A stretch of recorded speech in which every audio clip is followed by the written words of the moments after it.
Selamat siang, saya Michael Bram Siregar Sagian dengan NIM 19030603 dari jurusan Peternakan USU. Saya akan menjelaskan apa arti dari metabolisme, katabolisme, dan anabolisme. Metabolisme adalah perubahan kimia dan energi yang terjadi di dalam jasad makhluk hidup atau karena kegiatan jasad hidup yang mengalami perubahan substrat, reaksi, atau energi. Dan kedua, katabolisme. Katabolisme adalah proses enzimatik dari bahan-bahan yang bermolekul besar seperti karbohidrat, protein, dan lipid atau lemak yang menjadi senyawa bermolekul kecil atau sederhana. Ketiga, saya akan menjelaskan tentang anabolisme. Dan anabolisme adalah sintesis enzimatik senyawa molekul besar dari senyawa yang lebih sederhana yang memerlukan energi. Yang kedua, saya akan menjelaskan tentang peristiwa yang terjadi dari saya akan menjelaskan tentang proses katabolisme dari antigen atau amina.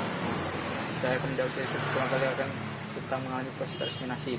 Proses terminasi ini proses yang melibatkan pemindahan amino dari asam amino yang lain yang satu ke asam amino yang lainnya. Dan setiap gugus amino ini akan dilepas dan diikat oleh keton itu sendiri. Dan kedua, deaminasi oksidatif. Deaminasi oksidatif ini adalah proses antara pelepasan gugus amino dan molekul senyawa asam amino. Nah, dalam gugus amino ini terlepas menjadi amonia. Sekian dari saya. Terima kasih dan sampai jumpa. Selamat siang, perkenalkan nama saya Michael Bram Siregar dengan NIM 19030603 dari jurusan Peternakan USU. Saya akan membahas mengenai apa arti dari metabolisme, katabolisme, dan anabolisme. Saya akan mengartikan dulu apa itu arti dari metabolisme. Metabolisme adalah semua perubahan kimia dan energi yang terjadi pada semua jasad makhluk hidup atau karena kegiatan jasad makhluk hidup yang mengalami perubahan antara substrat, reaksi, dan energi. Kedua, katabolisme. Katabolisme itu adalah pemecahan enzimatik yang bermolekul besar seperti karbohidrat, protein, atau lipid yang biasa kita sebut lemak yang berubah menjadi senyawa bermolekul kecil atau sederhana. Yang ketiga, anabolisme.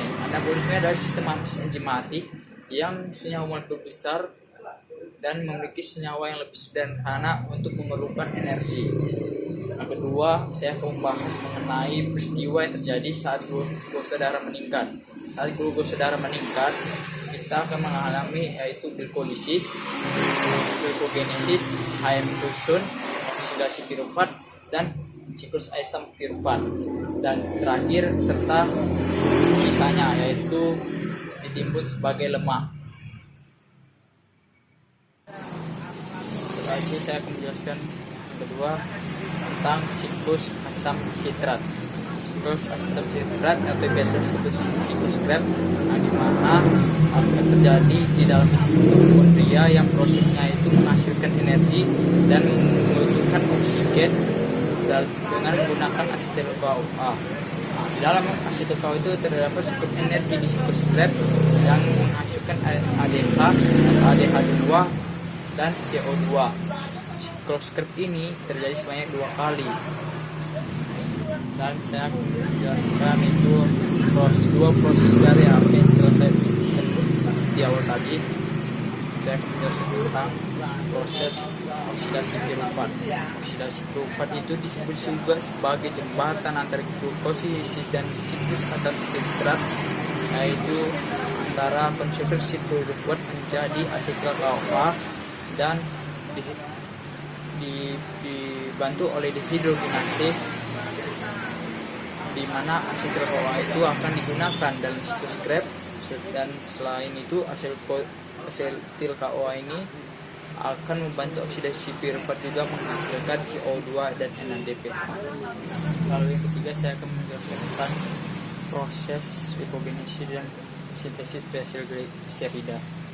Pertama kali saya akan menerangkan proses dari lipogenesis itu sendiri. Pertama, proses lipogenesis ini mengalami metabolisme yang mengubah asetil CoA menjadi lipid dan terjadi karena stimulasi asupan karbohidrat dan asam lemak tak jenuh melalui kegiatan puasa. Nah, terus ini mengikuti sintesis asam lemak dan trigliserida. Nah, dan kedua saya akan membahas tentang proses triacilgliserida. Nah, itu pada proses ini terjadi di dalam hepar dan jaringan adiposa.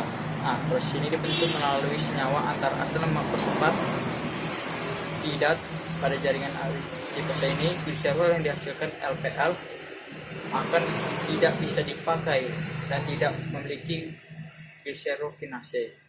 Dan yang keempat saya akan membahas tentang apa itu arti dari vaksinasi.